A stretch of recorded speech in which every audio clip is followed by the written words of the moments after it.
이 시간 동안 우리가 말씀 묵상에 대해서 좀 더 바로 알고요. 우리의 인생에서 묵상해 주는 기쁨들을 누리게 되시기를 간절히 소망합니다. 더불어서 이 시리즈의 제목은요, 성서 유니온에서 발간한 김병년 목사님의 책 묵상과 일상에서 따왔습니다. 5주간 이 설교는요, 이 책의 내용들과 또 더불어서 아울러 매일 성경 큐티집 뒤편에 보면 부록으로 이렇게 발행되는 모든 사람을 위한 성경 묵상법을 참고하려고 합니다. 필요하신 분들은 개별적으로 준비하셔서 함께 읽으시면 참 좋겠다고 생각이 듭니다. 자, 그럼 오늘은요, 묵상의 이유에 대해서 함께 생각해 보는 시간을 가지도록 하겠습니다. 우리는 교회에 출석할 때부터 참 많이 듣게 되는 권면이 있습니다. 말씀 묵상하세요. 말씀 가까이 하세요. 이 권면 굉장히 많이 들으셨죠? 모두가 다 그렇지는 않지만요, 많은 경우 이 권면은 기쁘다, 좋다 이렇게 받아들여지기보다는 부담스럽다, 또 묵상과 거리가 먼 나의 현재 상태를 들춰내서 부끄럽게 만드는 질책 섞인 권면이다, 이렇게 작용하는 경우들을 제가 왕왕 보게 됩니다.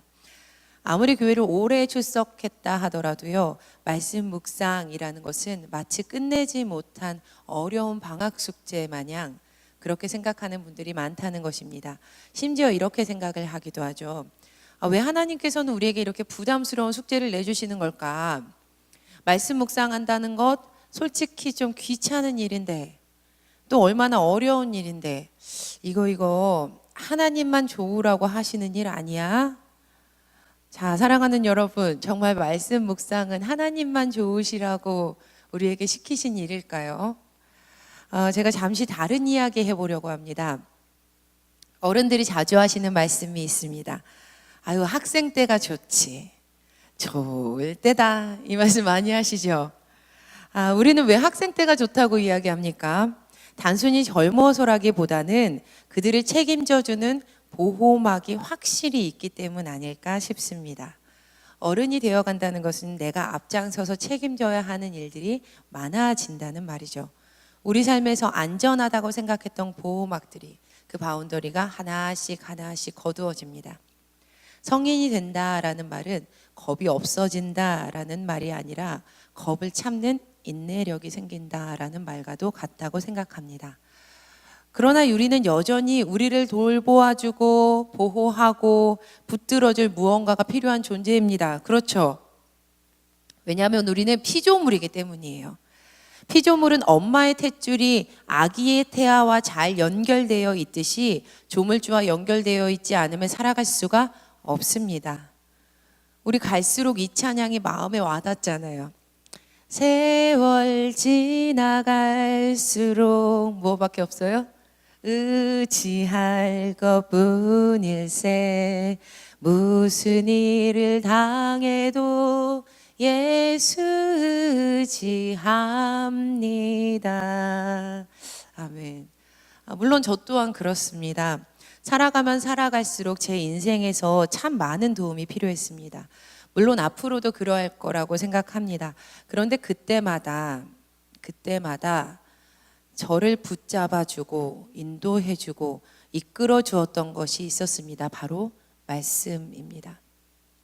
하나님의 말씀이었어요.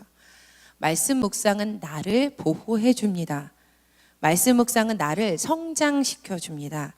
말씀 묵상은 나를 이끌어 줍니다. 나를 평안으로 인도하고 기쁨과 감사를 깨닫게 합니다. 한마디로 말씀 묵상은 나를 살립니다. 매일 성경 부록편에서 김기호 목사님이 이렇게 말합니다. 잘 들어보세요. 김 목사도 마찬가지입니다. 목사가 아니었다면 진작에 큐티 안 했을 겁니다. 말이 그렇지 매일 성경을 읽고 기도한다는 것이 만만치 않습니다. 가르쳐야 하고 본을 보여야 하니까 억지로 한 적이 셀 수 없습니다. 안 하고도 한 척 해야 하니 위선 떠는 내가 싫어집니다. 나도 안 하고 교인들에게 묵상하라는 잔소리도 안 하면 살 것 같습니다. 그런데 왜 묵상하느냐고요? 묵상을 해야 살기 때문입니다. 말씀 묵상이 없었다면 저는 없습니다. 말씀 묵상이 있었기에 저는 살았습니다. 말씀 묵상을 하라는 권면은 교회를 위해서도 목사들을 위해서도 하나님만을 위해서도 아닙니다. 도리어 우리를 위해서, 나 자신을 위해서입니다. 말씀 묵상은 우리가 하나님 안에서 진정한 삶을 살도록 하기 위한, 진짜 생명을 얻도록 하기 위한 하나님의 선물인 겁니다. 할렐루야. 그런데 말씀 묵상은요, 단순히 개인을 살리는 것에서 그치지 않습니다. 이 말씀 묵상의 진정한 힘은요, 한 사람의 인생뿐만 아니라 가정과 교회를 뛰어넘어 사회까지 살리는 힘을 그 안에 가지고 있습니다. 선지자 사무엘의 태어남은 한나의 간절한 기도 때문이었습니다. 아이가 없었던 한나는 사무엘상 1장 10절에서 보니까 하나님께 간절히 기도하는 모습을 보여줍니다. 사무엘상 1장 10절에서 한나가요, 괴로운 마음으로 주님께 나가서 흐느껴 울면서 기도했다라고 성경이 증언을 합니다. 격가지 이야기로요, 이렇게 간절했던 그녀의 신앙은 이후에 아들이었던 사무엘에게도 선한 영향력을 줍니다. 사무엘상 1장 10절에서 한나가 기도했다고 했죠. 제가 여기서 기도한다라는 이 단어는 히브리어 팔랄인데 사무엘상에서 단 10번만 사용이 됩니다. 그런데 그 중에서 5번이 한나에게 사용이 돼요. 그리고 나머지 4번이 사무엘에게 사용이 됩니다. 마지막 한 번은 팔랄의 다른 뜻인 심판한다라는 의미로 하나님에게 사용이 됩니다. 그 어머니의 그 아들 한나도 사무엘도 하나님께 간절히 기도드리고 그분의 말씀을 듣기 원했던 사람이었던 겁니다. 돌아와서요, 당시 제사장으로 심호했던 사람이 있었습니다. 바로 그 사람의 이름은 엘리였어요. 엘리, 엘 하나님, 거기다가 리가 붙어서 이가 붙어서 엘리, 나의 하나님이라는 뜻의 이름을 가지고 있었던 사람입니다. 엘리 제사장에게는 하나님을 섬기고 나의 하나님이신 그분의 말씀을 듣고 그 들었던 말씀을 전해야 하는 의무가 있었습니다. 그렇지만 그는 직무유기의 대표적인 인물이었습니다. 사무엘상 3장 2절 보니까 이렇게 적혀 있습니다. 잘 들어보세요. 어느 날 밤 엘리가 잠자리에 누워있을 때였다. 그가 잠자리에 누워있을 때예요. 그는 이미 눈이 어두워서 잘 볼 수가 없었다라고 성경이 증언을 합니다. 나이 든 그가 눈이 흐려졌다는 거예요. 흐려진 눈으로는 하나님을 제대로 볼 수가 없습니다. 성경에서 말하는 눈이 흐려졌다라는 것은 단순히 이 육체적인 눈이 흐려졌다는 것을 말하는 것에서 그치지 않습니다. 신명기 34장 7절에서 120세에 죽었던 모세가 죽음 앞에 서 있었어도 눈이 밝았다라고 증언되는 것과 굉장히 대조가 됩니다. 또한 엘리는 자녀들을 하나님보다 더 소중히 여겼던 사람입니다. 마땅히 가르쳐야 할 바를 가르치지 않았죠. 하나님께서 엘리에게 이야기하실 때 이렇게 이야기하세요. 네가 나보다 너의 자녀들을 더 소중히 여겼어 라고 하나님이 말씀하시거든요. 중심을 아셨던 거죠, 하나님께서. 사무엘상 2장 12절에서 이렇게 성경이 증언을 해요. 엘리의 아들들의 행실이 굉장히 나빴다고 증언합니다. 그들이 주님을 무시했다라고 성경이 증언을 합니다. 그들은 예배 때 하나님께 드리는 제물을 함부로 대했습니다. 회막 어귀에서 일하는 여인들과 동침하기까지 했다라는 소문까지 들렸습니다. 그들은 제사장으로서 지켜야 했던 하나님의 규례들을 모조리 다 무시했습니다. 자, 여러분, 하나님의 규정, 하나님의 규례라는 것은 무엇을 뜻합니까? 바로 하나님의 말씀 아닌가요? 그분의 뜻이죠. 그분의 말씀, 그분이 원하시는 바. 그런데 하나님께서 말씀하셨던 것을 제사장들이 다 무시했습니다. 그러나 사무엘은 달랐습니다. 성경은 사무엘이 그들과 전혀 달랐다라고 굉장히 다른 모습으로 등장을 시킵니다. 우리 사무엘상 2장 18절에서 19절 말씀을 함께 읽어보시도록 하겠습니다. 새번역 성경으로 읽어보실게요. 시작. 한편 어린 사무엘은 모시 에봇을 입고 주님을 섬겼다. 사무엘의 어머니는 해마다 남편과 함께 매년 제사를 드리러 성소로 올라가곤 하였다. 그때마다 그는 아들에게 작은 겉옷을 만들어서 가져다 주었다. 사무엘상 2장 18절에서 19절을 보면 어린 사무엘이 세마포 에봇을 입고 있었다. 그리고 그 옷을 입고 하나님 앞에서 섬기고 있었다라는 것을 알 수 있습니다. 그리고 어머니 한나는 매해마다 예배를 드리러 성소에 올라갈 때 그 아들을 위해서 작은 겉옷을 만들어 주었다라는 것을 우리가 알 수 있죠. 여기서 에봇이라는 말은요, 히브리어로 에포드입니다. 에포드. 히브리어 발음 그대로 한국어로 번역해 놓은 것이 에봇입니다. 그러니까 직역해 놓은 거죠. 에봇은 대제사장이 입는 옷이었습니다. 그리고 하나님의 뜻을 묻는 신탁의 도구로 사용되었을 때 입었던 옷이 바로 에봇입니다. 즉 하나님의 말씀을 들을 때 입었던 옷이라고 할 수 있는 거죠. 지금 어린 사무엘이 어린 나이임에도 불구하고 그 에봇을 입고 있었던 겁니다. 실제 제사장들과는 대조되는 모습으로 하나님의 말씀을 듣고자 에봇을 입고 하나님 앞에서 섬기고 있었던 겁니다. 또한 한나가 지어 입혔던 옷, 그 작은 겉옷의 이름은 히브리어로 메일입니다. 메일. 그런데 이 옷 또한 대제사장이 입었던 옷을 메일이라고 합니다. 그러니까 한나가 지어 입혔던 옷도 대제사장, 하나님과 함께 말을 나눌 수 있는, 말씀을 나눌 수 있는 대제사장이 입었던 옷을 매년 자라나가는 그 아들에게 지어 입혔다라는 말이죠. 이처럼 사무엘은 하나님의 말씀 안에서 그분을 섬기면서 자라나갔습니다. 그러자 그의 성장이 자라나갈수록, 시간이 지나갈수록 하나님과 사람들에게 사랑을 받았던 예수님의 모습과 동일한 모습을 보여줍니다. 예수님이 성장했을 때 사람들에게 또 하나님에게 사랑받았다라는 구절이 사무엘상 2장 26절에도 동일하게 나타납니다. 한편 어린 사무엘은 커갈수록 주님과 사람들에게 더욱 사랑을 받았다라고 증언을 합니다. 사무엘은 이렇게 생명을 품으면서 성장하고 있었습니다.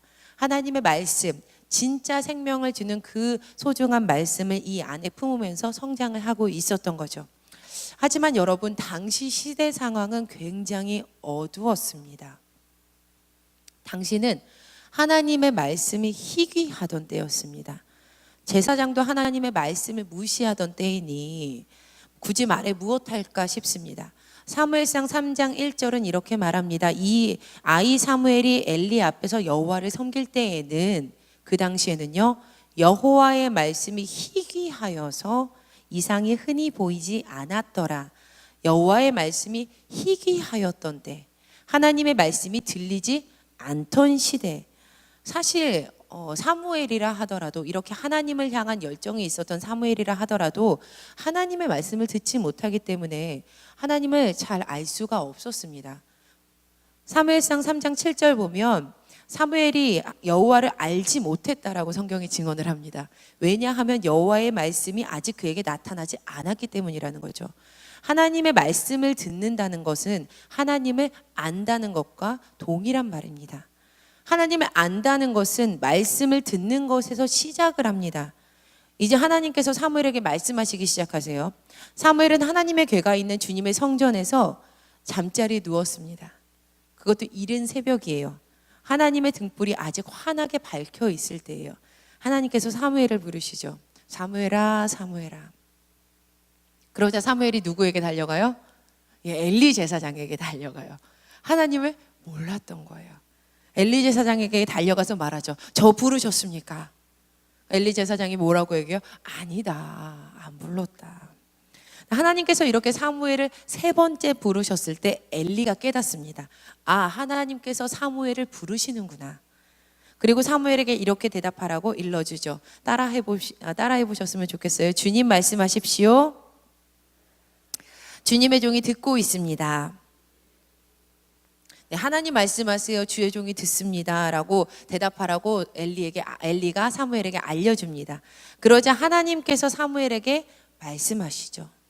나의 뜻은 이러하고 내가 너를 이렇게 세울 것이고 내가 앞으로 이런 일들을 할 것이다. 그때부터 사무엘과 하나님의 소통이 시작이 됩니다.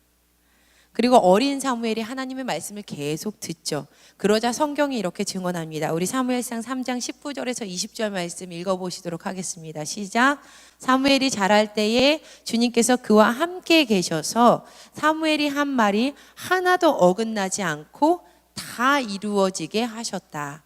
그리하여 단에서 브엘세바까지 온 이스라엘은 사무엘이 주님께서 세우신 예언자임을 알게 되었다.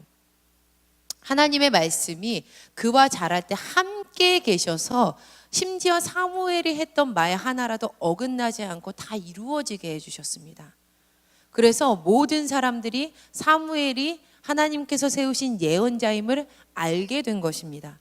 하나님의 말씀은 사무엘 한 사람에게 진정한 생명을 주었죠. 그런데 거기서 그치지 않았습니다. 사무엘을 통해서 말씀이 희귀하던 시대에, 그 어두운 시대에서 하나님의 말씀을 전하는 예언자가 세워지는 시대로 탈바꿈을 하게 된 것입니다. 지금 우리가 살아가고 있는 현대도 마찬가지라는 생각이 들었습니다. 말씀 준비하면서 우리 사회를 생각을 해봤을 때 많은 이들이 하나님을 참 모르고 살아갑니다. 우리는 이렇게 교회 안에 있기 때문에 말씀을 가까이 하고, 심지어 이 수요 예배 시간에 나와서 하나님의 말씀을 듣는 여러분, 우리 성도님들 같은 분들은 하나님의 말씀이 참 가까이 있는 것을 경험하며 살아가실 겁니다. 하지만 많은 분들이 아직도 하나님의 말씀을 모르고 살아갑니다. 말씀이 희귀한 시대이죠. 하나님의 말씀이 이러합니다라고 이야기했을 때 조롱받는 시대를 우리가 살아가고 있습니다. 그러나 이 시대 가운데 말씀을 가지고 있는 예수 그리스도의 사람들이 바로 서게 된다면, 그 한 사람이 바로 서게 된다면 진정한 생명은 그들을 통해서 흘러가게 될 것이다 라는 희망을 이 말씀 속에서 제가 발견했습니다. 매일 성경 부록편에서 김기호 목사님이 이어서 이렇게 이야기합니다. 현대인은 거라사의 군대 귀신 들린 사람과 흡사합니다. 집을 두고도 사무실, 찜질방, 호텔을 전전한다거나 자기 몸을 학대하다시피 죽어라 일하는 것이나 자기 안에 자아가 너무 많은 것, 예수가 누구인지 잘 알고 있지만 상관없다는 듯 산다는 점에서 그는 영락없는 현대인의 초상입니다. 그런 그가 예수를 만나 변화되고 예수의 발 앞에 가만히 있습니다. 예수를 만나야 고요히 앉아 있을 수 있으며 머물러 앉아 있어야 예수를 만납니다. 세계는 혼돈, 공허, 흑암으로 가득 찼고 창조는 질서, 충만, 광명입니다. 그 창조의 능력은 말씀입니다. 말씀이 있었기에 말씀대로 되었습니다. 말씀이 있었기에 말씀대로 되었습니다. 말씀이 있을 때, 그 말씀 앞에 오래 머물러 들을 때 내 하루가 질서 잡히고 의미와 보람으로 꽉 찬 충만이 됩니다. 묵상이 현대인의 근본적 질병을 치료하는 최선책이자 상책입니다. 사랑하는 여러분, 물론 세상을 살리기 위해서 우리 묵상 이용합시다 라고 말씀드리고자 함은 아닙니다. 제가 드리고 싶은 말씀은 한 사람 한 사람이 진심으로 그 하나님을 만나게 되었을 때, 그 한 분이신 구원자 예수 그리스도를 만나게 되었을 때, 진정한 묵상으로 참 생명을 우리가 얻게 되었을 때 저절로 절대 그 생명은 한 군데만 머물러 있지 않고 흘러가게 된다는 것을 강조하고 싶은 것입니다. 그 말씀은요, 절대로 그 한 군데에만 머물러 있지 않습니다. 그 생명의 빛은 이어져서 이웃들에게 흘러 넘치게 되어 있습니다. 우리 한국교회는 굉장히 특이한 선교의 역사를 가지고 있는 교회입니다. 여러분 알고 계세요? 왜냐하면요, 선교사보다 성경이 먼저 들어온 나라였기 때문이에요. 김대한 목사님께서 이거 전공하셨기 때문에 설교 중에 굉장히 여러 번 말씀해 주셨었는데요. 선교사들이 국내에 들어와서 보니까 이미 예수님 믿는 사람들이 세워져 있었다라는 거예요. 너무 신기하잖아요. 아니 어떻게 이럴 수 있었을까? 선교사들이 궁금했습니다. 어떻게 이런 일이 일어날 수 있었던 걸까? 보았더니 그 이유는 많은 사람들이 여러 경로를 통해서 성경을 읽고 있었기 때문입니다. 심지어 우리 믿음의 선조들은 그 말씀을 달달 외우기까지 했어요. 그리고 그 말씀을 그대로 실천하는 모습을 보여주었습니다. 이덕주 교수님의 한국교회 처음 이야기라는 책에는 은혜로운 한국교회 처음 이야기들이 참 많이 담겨 있습니다. 제가 그 중에 한 가지 이야기를 좀 들려드리려고 준비해 왔거든요. 좀 들어보세요. 1886년 겨울 서울 정동에서 있었던 언더우드의 집에 낯선 손님들이 찾아왔다. 황해도 장령군 소래에서 올라온 이들이었다. 1882년 만주에서 세례를 받고 들어온 서상륜이 의주, 소래, 서울을 오가며 복음을 전하며 선교사들이 들어오기 전에 세례 지원자들이 생겼는데 이들은 선교사가 자기 마을로 내려와 세례 주기를 기다렸다. 그러나 선교사들은 정부의 눈치를 보며 선뜻 지방 전도에 나서지 못했다. 그래서 기다리다 못한 그들이 서울로 올라온 것이다. 저희에게 세례를 주십시오. 당신들이 누구인지 알고 세례를 줍니까? 기독교에 대해 알고 있습니까? 선교사와 소래 교인들 사이에 신앙 문답이 시작되었다. 그러나 소래 교인들은 이미 3년 넘게 성경을 읽으며 신앙생활을 해왔던 터라 선교사의 질문에 막힘이 없었다. 그래도 믿기지 않는 듯 언더우드가 의심하는 눈치를 보이자 그들은 두루마기를 벗고 돌아섰다. 등에는 하나같이 나무 십자가가 묶여 있었다. 그게 뭐요? 우리는 이미 오래전부터 복음을 듣고 세례를 받기로 결심하였습니다. 서울에서 선교사님이 오셨다는 소문을 듣고 기다리다 못해 올라오기로 했는데 출발 전에 성경을 읽다가 예수님께서 예루살렘으로 올라가시면서 제자들에게 하신 말씀, 누구든지 나를 따라오려거든 자기를 부인하고 자기 십자가를 지고 나를 쫓을 것이라는 구절을 읽었습니다. 성경에서 예루살렘은 곧 서울이니 우리가 서울에 올라가면서 그냥 갈 것이 아니라 자기 십자가를 지고 나를 쫓으라는 주님의 말씀을 따르는 것이 옳다고 생각해서 각자 십자가를 만들어지고 온 것입니다. 나무 십자가를 몸에 묻고 천리길을 걸어온 소래 교인들의 소박한 믿음에서 신학교를 갓 졸업하고 나온 20대 선교사가 감동할 것은 당연했다. 사랑하는 여러분, 우리 민족이 이런 민족입니다. 말씀에서 시작한 민족이 우리 민족이에요. 그 말씀을 읽고 말씀대로 따라 살기를 간절히 소망하면서 그 말씀 한 구절이라도 잃어버리지 않고자 달달달달 외웠던 민족이 우리 민족입니다. 그러나 지금 우리는 어떠합니까? 한국교회가 참 많이 그 말씀 잃어버리지 않았습니까? 말씀 묵상합시다라고 이야기했을 때 귀찮습니다. 피곤합니다. 어렵습니다. 지금 나의 삶 가운데 쉴 시간도 부족합니다. 이렇게 하나님께 도리어 반문하고 있지는 않습니까? 그러나 오늘 우리가 읽었던 시편 119편 저자는 이렇게 고백하고 있습니다. 내가 주님의 법을 얼마나 사랑하는지 온종일 그것만을 깊게 생각합니다. 우리 다 같이 한 목소리로 화면 보고 세 번역으로 다시 한번 이 말씀을 읽어보았으면 좋겠습니다. 우리의 고백이 되었으면 좋겠습니다. 한 목소리로 읽도록 하겠습니다. 시작. 내가 주님의 법을 얼마나 사랑하는지 온종일 그것만을 깊이 생각합니다. 주님의 계명이 언제나 나와 함께 있으므로 그 계명으로 주님께서는 나를 내 원수들보다 더 지혜롭게 해주십니다. 내가 주님의 증거를 늘 생각하므로 내가 내 스승들보다 더 지혜롭게 되었습니다. 내가 주님의 법도를 따름으로 노인들보다도 더 슬기로워졌습니다. 주님의 말씀을 지키려고 나쁜 길에서 내 발길을 돌렸습니다. 주님께서 나를 가르치셨으므로 나는 주님의 규례들에서 어긋나지 않았습니다. 주님의 말씀의 맛이 내게 어찌 그리도 단지요 내 비는 꿀보다 더 답니다. 주님의 법도로 내가 슬기로워지니 거짓된 길은 어떤 길이든지 미워합니다. 주님의 말씀은 내 발의 등불이요 내 길에 빛입니다. 아멘. 사랑하는 여러분, 오늘 말씀을 통해서 그동안 우리가 묵상을 어떻게 대하고 있었는지 생각해 보았으면 합니다. 우리의 묵상의 이유가 무엇이었는지 찾아보아야 합니다. 처음 우리가 성경을 사랑했던 그 마음이 어디서 시작되었는지 다시 한번 되짚어 보아야 합니다. 지금 우리 어떻습니까? 얼마나 많은 성도가 꾸준히 성경을 읽고 묵상을 하고 있을까요? 얼마나 많은 한국교회의 성도가 묵상을 우리의 영혼의 호흡으로 간절히 붙들고 살아가고 있을까요?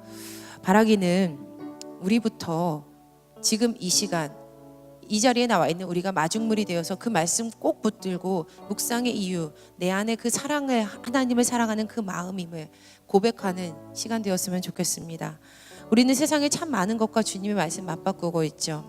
하지만 하나님의 말씀 무엇과도 바꿀 수 없는 것입니다. 2018년 새해가 시작되었죠. 하나님의 말씀 묵상하도록 합시다. 아멘. 올 한해 우리의 삶에 주시는 묵상해 주는 감사의 기쁨들을 누리는 저와 여러분 되기를 간절히 소망합니다. 나 무엇과도 주님을 바꾸지 않겠습니다. 다른 어떤 은혜 구하지 않습니다. 오직 주님의 말씀으로만 나의 삶을 충족시키겠습니다. 우리 결단하시면서 찬양으로 나아가시도록 하겠습니다.